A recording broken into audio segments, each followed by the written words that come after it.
रुपया जो ऊपर तो बगैर नहीं। ठीक है ना। और मेरे इसने पता नहीं के अंदर रास्ते चढ़ते हैं।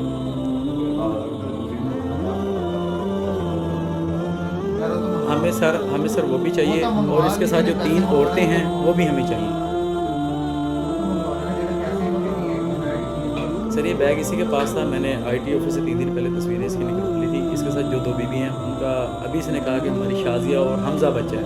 मैंने पूरे चिल्ड्रन में चेक कर लिया, इस नाम का कोई चीज़ नहीं, किसी ने पर्ची भी नहीं ली इस नाम से।